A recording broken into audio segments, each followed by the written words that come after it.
வணக்கம். இது உங்கள் விருப்பமான ஜீவா சினிமா. நம்ம ஜீவா சினிமா சேனலை தொடர்ந்து பார்த்துட்டு வரீங்க. பல நண்பர்கள் சப்ஸ்கிரைப் செய்யாமலே இருக்கீங்க. சப்ஸ்கிரைப் செஞ்சு நம்ம ஜீவா சினிமா சேனலை தொடர்ந்து ஆதரிங்க. சரி, நடிகர் கிஷோர் நீங்கள் கேள்விப்பட்டிருப்பீங்க. ஆடுகளம், பொல்லாதவன், வடசென்னை, இப்படி பல படங்களில் வந்து நடித்த நடிகர். தனுஷ் படங்களுக்கு வில்லன் நடிச்சிருக்காரு. வெற்றிமாறன் படத்தில் தொடர்ந்து அவர் நடிப்பார். ஒரு வித்தியாசமான வில்லன். அவருடைய டயலாக் டெலிவரிலாம் ரொம்ப ஸ்டைலாக, ரொம்ப யதார்த்தமாக இருக்கும். இதாக இருக்கட்டும், உங்களுக்கு வடசென்னை ஆகட்டும், ஆடுகளம் ஆகட்டும், ஏன் அது மதுரை ஸ்லாங்கில் பேசுகிறது, வடசென்னை ஸ்லாங்கில் பேசுகிறது, பக்கா மெட்ராஸ் ஸ்லாங்கில், சிந்தாதிரிப்பேட்டை ஸ்லாங்கில், ஒரு ரவுடி ஸ்லாங்கில் பேசுகிறது, எல்லாத்தையும் ரொம்ப நல்லா பேசக்கூடிய ஒரு நடிகர் தான் கிஷோர். இப்போ உதாரணத்துக்கு இந்த பொல்லாதவன் படத்தில் தனுஷ் போய் நிப்பாப்பில், அண்ணா நான் உன்னை எதுக்க முடியுமாண்ணா, நான் சப்பண்ணா, என்னை நீ ஈஸியாக அடிச்சிட மாட்டேன், உன் தம்பி தானே அப்படி பண்ணான், எனக்கு எதுக்கு நான் இதெல்லாம், என் பைக்கு கொடுத்து நான் கிளம்பிடுவேண்ணா அப்படிங்கிற மாதிரி பேசுவாப்பில். அப்போ வந்து கிஷோருடைய பாடி லாங்குவேஜ் ரொம்ப நல்லா இருக்கும். பார்த்துட்டு தோட்டா தம்மா துண்டு இருந்துட்டு என்ன வந்து நிற்கிது பாரு தைரியமாக, இதெல்லாம் அப்படியே விட்டுறணும், இதட்டெல்லாம் உங்களுக்கு கூடாது, புரியுதா, போ உனக்கு எந்த பிரச்சனையும் வராது. அதை சொல்கிற தோரணை ஒரு ஒரு ரவுடி, ஒரு பிஸ்தாவினுடைய ஒரு தோரணை. நான் ரவுடி தான், அடிப்பேன் தான், பிரச்சனை பண்ணுவேன் தான், பட் உன்ன மாதிரி புள்ள பூச்சி பாவம் உன்னையெல்லாம் எதுக்கிட்ட அம்புளுக்கு போகிறேன், நமக்கான ஆளுன்னு இருக்கான், அவன்கிட்ட உம்புளுக்கு நம்ம சண்டை செஞ்சு ஜெயிக்கணும், அதில் மாமூல் வாங்கணும், அதான்டா நமக்கு தேவை. அவன் பாவம் ரோட்டில் போய்கிட்டு அண்ணா என்னண்ணா நான் சப்பண்ணா என்னை எப்போயும் அடிக்கிறியண்ணா அப்படின்னு கேட்டால் அந்த ரவுடிக்கே ஒரு இது வரும், ஒரு பெருமிதம் வரும். நம்ம முன்னாடி வந்துட்டு அண்ணே நீ தானே எல்லாம், நான் சப்பண்ணே அப்படின்னு சொல்கிறப்ப ஒரு கெத்து வரும். அந்த ரோலை வந்து கிஷோர் ரொம்ப நல்லா பண்ணியிருப்பாப்புல. கடைசியில் தம்பியே அவருக்கு துரோகம் பண்ணிடுவாப்புல. தம்பிக்காண்டி தான் அவர் பண்ணுவார், கடைசியில் தம்பியே அவருக்கு துரோகம் பண்ணிடுவாப்புல. அந்த மாதிரியான ஒரு கான்செப்ட். அந்த கேரக்டரை வெற்றிமாறன் நல்லா வடிவமைத்திருப்பார். அந்த கதாபாத்திரத்தை உள்வாங்கி நடிச்சிருப்பார் கிஷோர். அந்த பாடி லாங்குவேஜ், பார்க்குற தோரணையில் நீ எல்லாம் ஒரு ஆளாங்கிற மாதிரி, அந்த கண்ணு ஷார்ப்பாக கத்தி மாதிரி பார்க்கும் அவருக்கு, அப்படி பார்க்கும் அவருக்கு, இவருக்கு கிஷோருக்கு. அதை பட் சென்னை ஸ்லாங்கில் அவ்வளோ அழகாக அதை பேசியிருப்பார். இப்போ இதன் மூலமாக கிஷோரெல்லாம் ஒரு தொடர்ச்சியாக வில்லனாகவே நம்ம தமிழர்கள் பார்த்துட்டோம். தமிழ் சினிமாவில் அவருடைய அந்த வில்லன் தோரணை, வில்லனாக நடிக்கிறது, சம்பவம் செய்கிறது, ஆக்ஷன், அந்த மாதிரியான ஒரு வில்லனாக பார்த்துட்டோம். ஆனால் உண்மையில் இந்த வில்லனாக நடித்த நடிகர்கள் எல்லாருமே அவர்கள் தான் உண்மையில் கதாநாயகர்களாக நிஜத்தில் இருக்கிறாங்க. ரீலில் ஃபுல்லாக வில்லனாக கொடூரமாக வர்றவங்கெல்லாம் நிஜத்தில் சமூகத்தை பற்றி சிந்திக்கக்கூடியவர்களாக, மக்கள் பிரச்சனையை பற்றி யோசிக்கக்கூடியவர்களாக இருக்கிறாங்க. ஆனால் நிஜ படத்தில் பெரிய ஹீரோக்கள் மாதிரி நான் அப்படி சுற்றுவேனாகும், மக்களுக்காக வந்து நிற்பேனாகும், என் மக்களை தொட்டு பாடுறா இப்படின்னா அப்படின்னா பஞ்சு டைலாக் பேசுகிற இந்த ஹீரோக்கள்லாம் பார்த்தீங்கன்னா உண்ணா நம்பர் டுபாக்குருன்னு சொல்லக்கூடிய நடிகர்களாகவும், அதிகார வர்க்கமும் பணக்கார வர்க்கமும் இப்படி மிரட்டினா காலில் விழுந்து இங்கே பாருங்கண்ணே என் விசுவாசத்தை மட்டும் பாருங்கண்ணே அப்படிங்கிற மாதிரியான உண்மையான கைப்புள்ளையாக அவர்கள் இருக்கிறார்கள். புல்லட் பாண்டிகளாகவும், கைப்புள்ளைகளாகவும், வண்டு முருகனாகவும், வடிவேலினுடைய பல்வேறு கதாபாத்திரங்களை நிஜத்திலே கொண்டு வரக்கூடிய நடிகர்களாகத்தான் இப்போ இந்த ஹீரோக்கள் எல்லாருமே இருக்கிறாங்க. மக்களுக்காக போராடுற மாதிரி நடிக்கிறாங்கல்ல, அம்மூட்டு பேருமே உண்மையில் கைப்புள்ளைகள் அப்படிங்கிறத இந்த வில்லன்கள் வந்து நமக்கு உணர்த்திக்கிட்டு இருக்கிறாங்க. இந்த கிஷோர் சொல்லியிருக்காரு, கடவுளும் மதமும் அரசியல்வாதிகள் கையில் சிக்குவது பெரிய ஆபத்து, இது நாட்டுக்கு நல்லதில் பேராபத்துன்னு இயக்குனர் ரஞ்சித் சொன்னதனுடைய இன்னொரு வடிவம் தான். இயக்குனர் ரஞ்சித்தும் இதை தான் சொல்லியிருக்காரு, கிஷோரும் இதை தான் சொல்லியிருக்காரு. எவ்வளோ ஒரு ஆழமான நுட்பமான பார்வை பாருங்கள். ராமர் கோயிலை திறந்து எல்லோரும் ஜெய் ஸ்ரீராம் ஜெய் ஸ்ரீராம்னு சொல்லணும், சொன்னாதான் நீங்கள் வந்து நீங்கள் இந்த நாட்டினுடைய குடிமக்கள், இந்து மதத்தினுடைய குடிமக்கள், நம்ம எல்லாரும் இந்துக்கள், நம்ம எல்லாரும் இந்து ராஷ்டிரா, இது ராஷ்டிரா ராம ராஷ்டிரா அப்படின்னு பேசி கொண்டிருக்கிறாங்க. மத சார்பின்மைக்கு எதிராக வெளிப்படையாக ஒற்றை மத ஒற்றை கலாச்சாரத்துடன் இவர்கள் பேசி கொண்டிருக்கும் போது நமது இந்தியாவினுடைய தெலுங்கு, தமிழ்நாடு, ஆந்திரா, இது இந்தி சூப்பர் ஸ்டார் எல்லாரும் பயபக்தியோடு நின்று அப்புறம் என்ன சார் ஜெய் ஸ்ரீராம் சொல்லணுமா, சொல்லிடுறோம் அப்படின்ட்டு. அதுவும் சீரஞ்சீவிலாம் அனுமான் கூப்பிட்டு வந்தேங்கிறாருங்க. அனுமான் வந்து அவர் கூப்பிட்டுச்சான், வா வா ரா ரா இக்கட ரா ரா ரா அப்படின்னு அனுமான் வந்து அவர் வீட்டுக்கு வந்து வாவான்னு கூப்பிட்டுச்சான். அதனால் நான் வந்தேங்கிறாரு. அப்போ இவங்கெல்லாம் பாருங்களேன், இவங்க சினிமாவில் பேசின பஞ்சு டைலாக்கு, இது இன்றைக்கி இவங்க அனுபவிக்கிற சொத்து, இதெல்லாம் பார்க்கும்போது மக்களோட வரிப்பணம் யார் யாருக்கெல்லாம் போய்கிட்டு இருக்கு, மக்களுடைய உழைப்பு, பணம், செல்வாக்கெல்லாம் கடைசியில் இவங்க யாருக்கான நபர்களாக மாறுகிறாங்க அப்படிங்கிறப்ப ரொம்ப வருத்தமாக இருக்குது. இது நம்ம தமிழ் சினிமா ரசிகர்கள் சிந்திக்கணும். ஒரு சினிமாவை பார்த்துட்டு மறந்துடணும். அதை தாண்டி அவர்களுக்கு வந்து நம்ம கொண்டாடுகிற அளவுக்கு அவருக்கு தகுதி கிடையாது.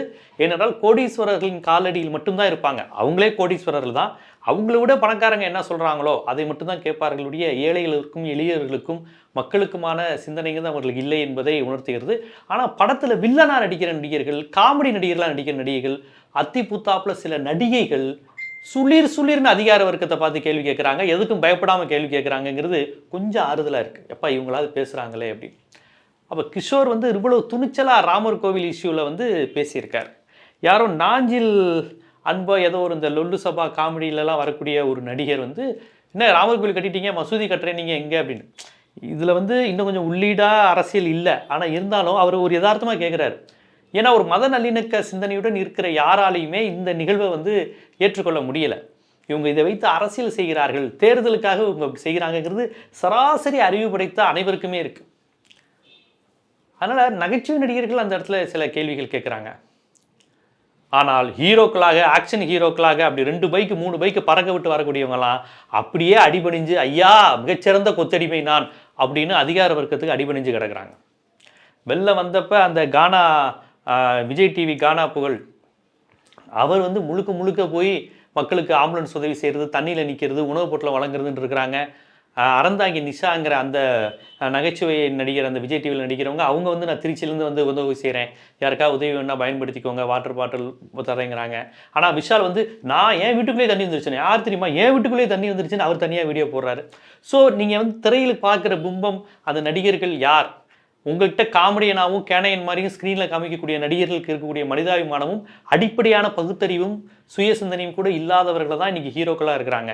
ஏன்னா அவங்க அப்பா தயாரிப்பாளர் அந்த மாதிரி ஏதோ பின்புலத்தில் வந்துடுறாங்களே ஒழிய அவங்களுக்கு சமூகம் குறித்து இந்த சமூக அமைப்பு, சமூகத்தில் உள்ள பிரச்சனைகள் குறித்து உண்மையில் எந்த சிந்தனையும் இல்லாமல் இருக்கிறார்கள் என்பதை புரிஞ்சுக்கணும். ஏன்னா ஒரு காலத்தில் நடிகர்கள் அந்த திராவிட இயக்கத்தை பின்பற்றுவது, இடதுசாரி கருத்துக்களை பாடல்களாக வைப்பது, என்எஸ் கிருஷ்ணன், எம்ஆர் ராதா, எம்ஜிஆர், சிவாஜி எல்லோரு படங்களிலும் திராவிட இயக்க கருத்துக்கள், இடதுசாரி கருத்துக்கள் அல்லது காமராஜரை புகழ்றது, ஏதோ ஒரு அரசியல் இருக்கும், சமூக கருத்து இருக்கும். அதுக்கு முன்னாடி புராண இதிகாசங்கள், கடவுள் பக்தி பாடல்கள், இப்படி ஏதோ ஒன்று இருந்தது.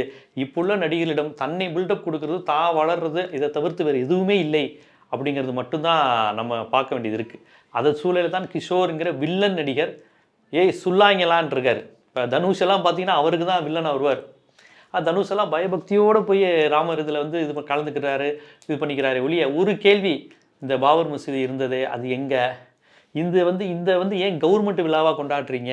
ராமர் நம்பிக்கை இருந்தால் நானே வந்துட்டு போகிறேன், இதே கவர்மெண்ட் ஒரு இன்விடேஷன் கொடுத்து எல்லாருக்கும் கொண்டாடுறீங்க? இந்த மாதிரி அடிப்படையான கேள்வி கூட கேட்கல.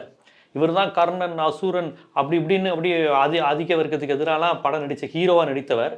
டைரக்டர் சொல்கிறத கேட்டு நடிச்சிருக்காங்களே ஒழிய அதை தாண்டி நிலம், மண், மக்கள், மதச்சார்பின்மை, சமத்துவம், பொது உடைமை, இந்த மாதிரி வார்த்தைகளை கேட்டாலே இவங்களாம் மயக்கம் போட்டு விழுந்துருவாங்க. ஸோ தனுஷ் படத்தில் ஹீரோவாக இருக்கிறார், நெஜத்தில் ஹீரோவாக தனுஷ் படத்தின் வில்லனாக இருக்கக்கூடிய கிஷோர் தான் இருக்கிறாங்க. இவங்களெல்லாம் பார்த்து சுல்லாங்களா அப்படிங்கிற மாதிரியான கேள்வியை கேட்டிருக்காரு கிஷோர். சுல்லான்னு தனுஷ் ஒரு படம் நடிச்சார் தெரியுமா? சுல்லா சுழுக்கெடுத்தேன் அப்படிங்குவாப்புல. நீ எங்கே சுழுக்கெடுக்கிறீங்க? நீயே சுருண்டு போய் தான் கிடக்குற, நீ எங்கே சுழுக்கெடுக்க போகிறீங்க? ஸோ உங்கள் படத்தில் வரக்கூடிய வில்லன்களுக்கு இருக்கக்கூடிய மனிதாபிமானம் கூட ஹீரோக்களாக தங்களை காட்டிக்கொள்ள விரும்புகிற உங்களிடம் சுத்தமாக இல்லை.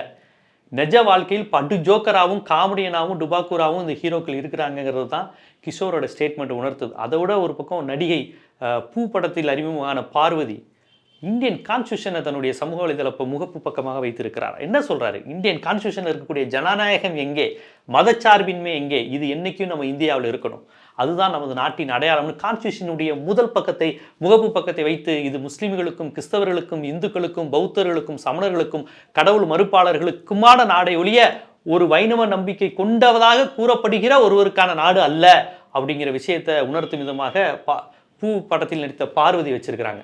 ஸோ அந்த பார்வதிக்கு இருக்கிற உணர்வு, அந்த நாஞ்சில் அன்பு என்கின்ற அந்த நகைச்சுவை நடிகருக்கு இருக்கிற உணர்வு, இந்த கானா பாடல் பாடுகிறவர்களுக்கு இருக்கக்கூடிய உணர்வு, வில்லன் நடிகராக இருக்கக்கூடிய கிஷோருக்கு இருக்கக்கூடிய உணர்வு,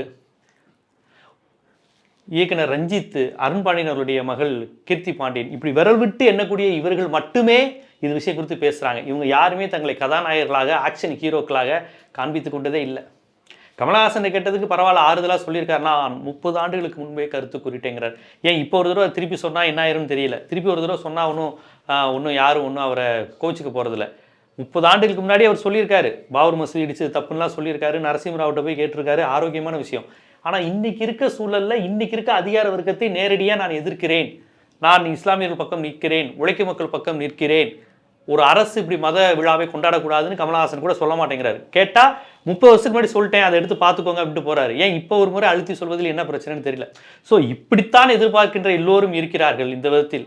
இதில் வேணால் சந்தோஷப்பட்டுக்கலாம், பரவாயில்ல சில பேர்லாம் போகலையே, அப்படி வேணால் சந்தோஷப்பட்டுக்கலாம். சில உச்ச நடிகர்கள் போயிட்டாங்க, சில பேர்லாம் போகலையே, அப்படி வேணால் சந்தோஷப்படலாமே ஒழிய, மற்றபடி ஹீரோக்கள் யாருமே நம்ம எதிர்பார்க்குற அளவுக்கு அவர்களிடம் கதாநாயக தன்மை என்பது இல்லை.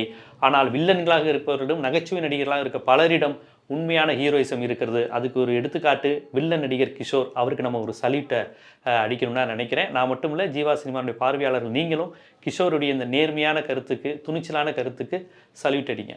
இது போன்ற பல்வேறு சினிமா செய்திகள், பல்வேறு பரிணாமங்களுடன், கருத்தாளமிக்க உரையாடல்களுடன், நேர்காணலுடன் தொடர்ந்து உங்களை வந்து சேர்வதற்கு நம்ம ஜீவா சினிமா சேனலை சப்ஸ்கிரைப் பண்ணுங்கள், ஆதரவு தாங்க. நன்றி.